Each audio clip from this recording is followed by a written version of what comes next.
How did Egypt turn itself into one of the biggest losers of October 7th?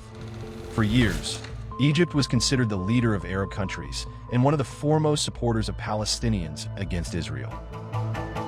However, after being severely surprised and defeated in the 1967 war against Israel and the occupation of parts of the Sinai desert, it recognized Israel and gradually became weaker economically and politically, eventually losing its role in the Arab world. But after October 7th and the start of the war and widespread massacre in Gaza, Arab and Islamic countries, as well as supporters of Palestine, expected Egypt, as the only country capable of stopping the complete siege and famine imposed by Israel, to enter the scene. However, Egypt, which had important and expensive development projects, such as relocating its capital and receiving extensive foreign loans, did not provide any effective support for Palestinians in order to avoid increasing tensions with Israel and America. In this situation, and amid the passivity of countries like Egypt, Jordan, and Saudi Arabia, Hezbollah in Lebanon and Yemen gradually began attacks and campaigns to put pressure on Israel in support of Gaza.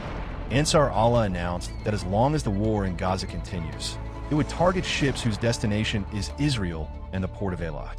This campaign has targeted 228 ships by Yemen.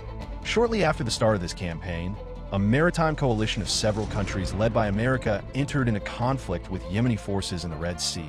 And later, after Trump came to power, a 51-day war began between America and the Yemenis, during which the Yemenis announced that from then on, they would also target American ships in the Red Sea. All of this together significantly increased the risk of maritime transit through the Red Sea and consequently passage through the Suez Canal.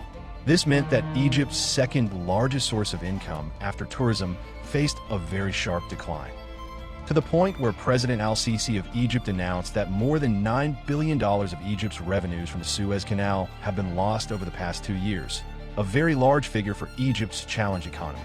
But the problems don't stop there. Now Israel, after relative success in weakening its rivals in the region, is explicitly talking about the Greater Israel Plan, a plan that includes part of Egypt's territory. This means that after Palestine, Lebanon, Yemen, Syria, Iran, and Qatar, Egypt must now prepare itself for a possible Israeli attack on its own soil.